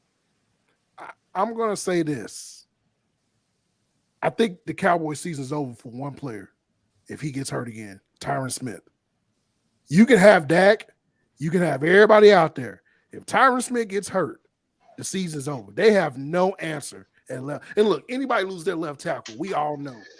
Diamonds went through this with the Peters days. We've all been through this on the teams that we like. You lose left tackle, it's over. But this is a definite over for Dallas. If he's out, it's over. Look, you're already walking into week 1 with no Zach Martin against that defense because of COVID. Mm-hmm. So you're already starting off on the wrong side of things. Him and Collins got to be healthy on the outside. I don't have an issue with the Cowboys offense. The defense, look, man, Jalen Smith has to go. I like the guy, a good guy. He has to go. They got a kid from LSU, Jabril Cox. I don't know if you guys have been looking at him. Yes, sir. Jabril Cox. He's a good. They think that he's going to be ready to play linebacker in the next year or so. So we'll see what that does with him. I do like one person in this secondary, though. I do like Trevon Diggs. He's sort of in that, I won't say Asante Samuel kind of thing. He gambles a lot, but he does get interceptions. And the few interceptions they had, it was because of him. He's a big physical cornerback, which fits under the Dan Quinn system, which I think is huge. Other than that, yeah, they don't care about safety. They don't care. And I like the Kelvin Joseph guy from Kentucky they picked up. Yes, he's good too. He's a good cornerback too. The key is going to be this on that defense. If you get premium effort, and look, we saw him in the last 7 games last year be really good, but if you can get premium effort from Randy Gregory on the other side for DeMarcus Lawrence, that could cause a lot of problems on other teams. Randy Gregory, I saw him this offseason. He lost about 20 pounds. He said the reason why, because he's converting to a speed rusher again. So he's able to do that. DeMarcus Lawrence had a lot of double teams last year, so I won't hold him as accountable as most people will. So I understand that. We'll see on that defense. But my thing is this once again. Mike McCarthy lied to y'all. DA told y'all. Mike McCarthy got on Fox TV and told y'all he learned his lesson. And then when they re-asked the same question, he told you he lied to you. And to me, that's where the issue starts. Mike McCarthy still lost. He don't know what he's doing. There's a lot of questions with that. And other than that, like I said, I do think Dallas will win this division if Dak is healthy. But I do think Tyron Smith needs to be healthy. It's a winnable division. And honestly, their best favor is this. They're going to have a couple of challenges dealing with a couple of good defenses. And I think that that's going to help them when they play Washington. I think Philly still has a good front seven. I think that they can deal with that. But I'm telling you right now, if you got a fantasy team, you play every receiver you can. And when they play Dallas, they're going to have a field day. But other than that, I think I have Dak as the comeback player of the year, possibly MVP, because Dak last year was on pace to break a lot of passing records before the injury happened. And we'll see how healthy this team is, but I think Zeke will be fine. But I'm going to be real with y'all. I'm a big Tony Pollard guy. I think Tony Pollard going to get some minutes, y'all. Tony Pollard last year came in and he catches the backfield. He does some things that Zeke can't do. Zeke don't have the wiggle like Tony Pollard does. And Tony Pollard opens up the offense a little bit more. But that receiving core for Dallas, on my money, not naming Tampa Bay, I think they had the best three-headed monster in football. I think when you mention Amari Cooper, who I think is one of the top 3 route runners league. By the way, did y'all know Amari Cooper had over 90 catches and over 1,100 yards and like double-digit touchdowns last year? Quietly. Did not. Yeah, Amari Cooper. Amari Cooper was marvelous last year. Then you get CD Lamb, who everybody's talking about. And then the wild part is this, Michael Gallo. Michael Gallo is the truth, man. And I think Michael Gallo is going to end up somewhere else after this year because of money and free agency. But I like Dallas, but it won't shock me if they lose. I will say this. My hot take on the Cowboys is this. If they start off 0-6 or 1-5, Mike McCarthy will be fired. Damn. Oh, my God. Wow. And I'm on the record for saying that. Who is the first coach to get fired? Let's get to these awards. Ooh, first coach to get fired. The Bengals coach is number one on my list. I don't think so because Joe Burrow likes him, and I think they're gonna do it. I'm gonna say Chicago because he probably gonna try to stick to his guns and keep Andy Dalton starting instead of just go ahead and starting Justin Fields. That's gonna keep you in a job. I know. Okay, but look who we talking about though. I agree. Look who we talking about. All right, who's your coach of the year? I got Sean McVay. My coach of the year is Brandon Staley for the Chargers because I feel like the Chargers will make the playoffs, and he's the reason for that. Chris? Ooh. I'm going to go. I like McVay. I think McVay has enough now. He ain't got the quarterback issue no more. No, I'm going to go with Staley. I'm going to go with the Chargers because I'm real high on the Chargers right now. I think that they're going to be really good if everybody's healthy. B-Mo, first coach fired, coach of the year. Urban Meyer will be the first one to get fired or let himself down. And Kevin Stefanski will be coach of the year. Okay. Offensive rookie of the year. I've got Kyle Pitts of the Falcons. That's I have Mac Jones. I got Najee Harris from Pittsburgh. Okay. Mac Jones. All right. Defensive rookie of the year. I said Parsons. I echo B-Mo saying Parsons. Parsons. I got Parsons. Yeah. Okay. Comeback player of the year. I Okay. actually have Odell as my comeback player of the year. I think he's gonna have a good year this year in Cleveland. I think Jarvis Landry. I don't underestimate the Jarvis Landry and him being cool factor though. I think that says a lot. Yeah, Jarvis is. Hey, what does he call it? What was his word? Oh, What was his word, people? It's contagious, bro. It was contagious. Dave. Was it contagious, Dave? It is. Right? Listen, he was right.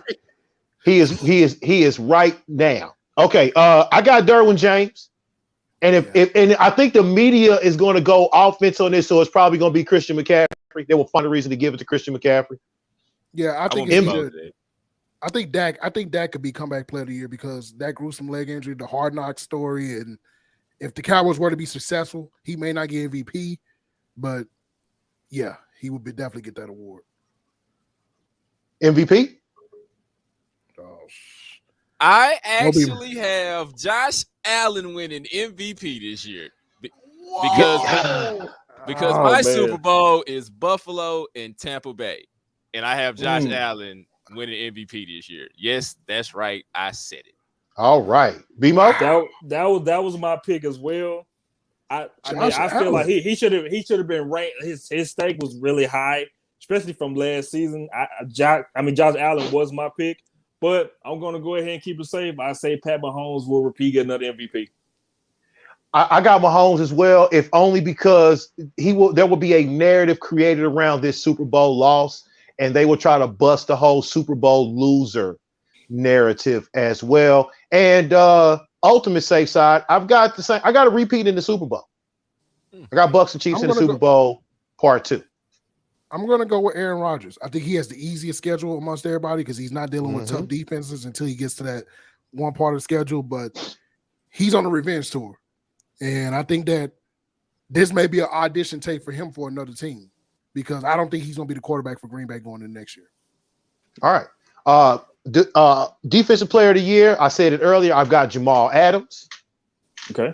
I have Myles Garrett. I mean, he had 9 sacks in 7 games last year before COVID. So, I mean, now you got somebody on the other side to take more pressure off of you. Yeah, I got Myles Garrett.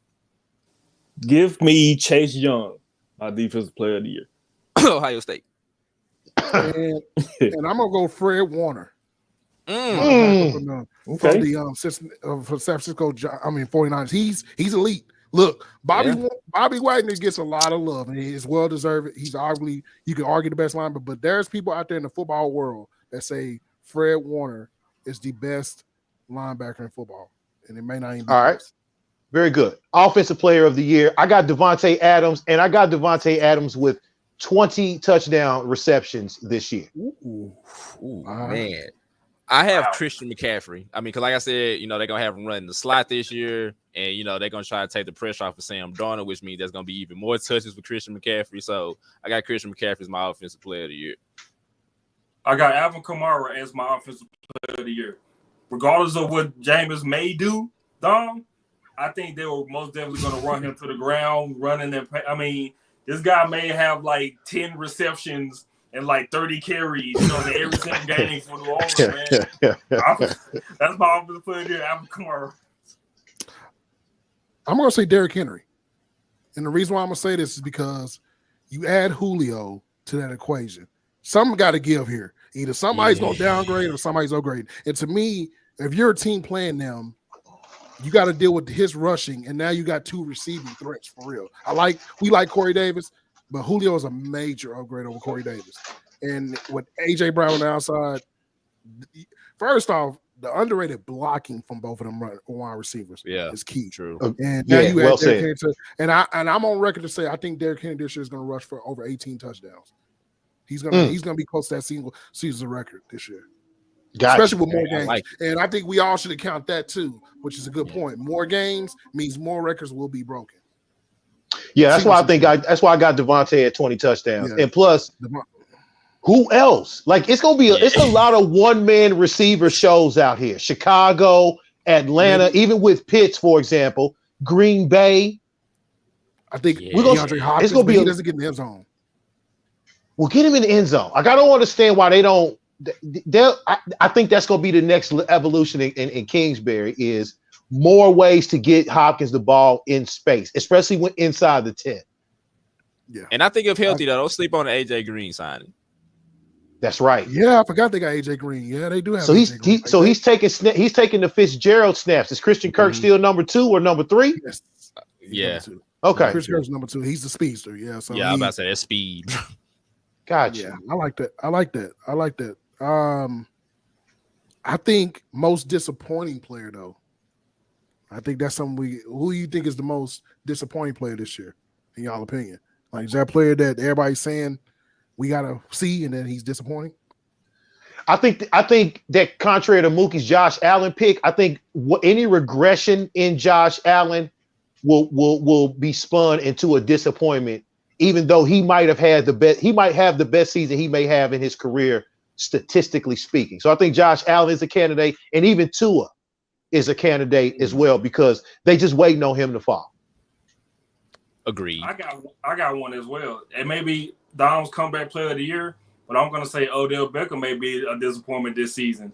Even with the weapons that he got, with Juice Landry coming along, and you got the tight end core, the whole offense in general. I think with Odell coming back from this injury, I don't think he's gonna have a season like a lot of people expected him to have. I'm gonna say Lamar Jackson, because they haven't done enough for him, and now that Dobbins and them gone, he may get killed in that back. Like they're going to figure it out. They didn't get his wide receiver 1, and I think Lamar's going to take a little. I think Lamar's elite, but yeah, Lamar Jackson. I think that's a fantastic answer, because not only that, man, he's liable to just miss games with COVID because he's like still doing research on the vax. That will be an underrated element to this season with people like the aforementioned Kirk Cousins and Lamar Jackson, how they navigate through COVID, basically by openly saying that they aren't or don't plan on getting vaccinated. Agreed. Dom? Oh yeah, Tua for me. I don't know. It's just I think it's a trap, man. I like Devontae Parker, but I don't know. I didn't believe in Tua in college, to be honest, like with you. So I really don't see that much changing in Miami. Here we go. All right. Well, we got to do our hot takes and we out. Everybody got one hot take for the season. BMO, what's your hot take for the year? Dallas Cowboys will go to the NFC Championship game. If Pittsburgh will win on the road in Buffalo this week, Cleveland, if they win in Kansas City, will be the number 1 seed for this season in the AFC. This week, Jameis will be throwing for over 450 yards on the Packers, and all 5 top quarterbacks will be started by the end of this month. DeAndre Hopkins will play football this year. I'm sorry. Deshaun Watson will be playing football this year by week 8. For the current team. I think if I had to pick a team today, I really think if something happens to Matt Stafford, he gets hurt, the Rams will do everything in their power to cash in on Super Bowl, and they make it happen. They're gonna have to borrow number 1 picks from the Oklahoma City dude. What if Tua sucks it up in Miami? So Presty? Oh, he's got. But yeah, Tua's gone. Yeah, Tua's gone. But I do think that my stream hot take was I think it's going to be the Chiefs and Green Bay in the Super Bowl, and I think Aaron Rodgers wins the Super Bowl and tells everybody he's done playing football and he's ready to go to Jeopardy. Cool. Okay. Demo. Here we go. Demo said the Cowboys gonna go get to the conference championship. That's why. That's why I just said, man. Your Urban Meyer hot take was that is Dylon hot fire, bro. Gonna quit. I think he's gonna quit. He gonna quit. He gonna have another heart attack. His head gonna hurt. Nah, his head ain't gonna hurt. Come on, man. Wow. Nah, he ain't. Soon Trevor Lawrence get hurt. Man. All you gonna hurt everybody say is ow. Don't look. I'm already putting Urban in this. Don't put Sunshine in it too. Okay. Well, he deserves to be enough of this. All right, let's go. Shout out to everybody on Twitch and YouTube. Of course, shout out to all the new Twitch followers that we did gain. Shout out to all the YouTubers out there listening, of course. Yeah, shout out to Twitch though, man, especially you guys. We found out that they said that we have to be more thankful for the Pittsburgh Steelers because they are the football team, the Pittsburgh football Steelers. So that's what somebody said. Maybe do they say is that along with the New York football? Damn it, Garrett. Is that what Damn they it. say? Is that what they say when Damn they it. see Willie Parker? Damn it, Garrett. Go. See, all right. No, because Garrett called him New York Turn football. my He camera knew he was on. going to I'm coach out. him, though. He knew he was going to coach him. Maybe he Oh, knew so he was gonna be the coordinator. so he's a manifester now. Yeah, the New York Football cool. Giants. Mhm. They were the football Mhm. Giants that year. Shout out to Jason Garrett, man. Jason Garrett will be fired by week 3. That's who Andy Dalton gonna play with when he get his spot took. Wait a minute, Eddie Dalton's gonna replace Daniel Jones next year and have plays. This year. Now I gotta replace him this year when he get They bench with gonna Justin trade him. Fields. They gonna trade him. Bro, if they trade, the Giants don't deserve a franchise. If they trade Andy Dalton, they trade for Andy Dalton, and they probably could get Deshaun Watson if they tried. I mean, they gotta stick together, and y'all know what I'm talking about. Get out. Get out. Every last one of y'all. All right, Bebo, close this out, Fab. All right. Thank you, Dave. Thank you, Dom. Thank you, Hendo. Thank you, everybody, for tuning in this evening. Go to our website, mosportstalk.com. Subscribe to all social media platforms. Dave, I'm so glad you're back, man. My brother, I love you. Looking forward to everything going on for the rest of the season and all the seasons after that. You know what I'm saying? Time to start another Cal Ripken streak, by the way. But thanks for everybody for tuning in. The episode will be up on all streaming platforms starting tomorrow. This has been Mo Sports Talk, and we are out. When you look at your position shortstop, who are some of your favorite shortstops growing up? Jeter, he's probably my all-time favorite player. And, Barry Larkin, Tulo, guys like that. I really try to emulate Tulo a lot, especially getting drafted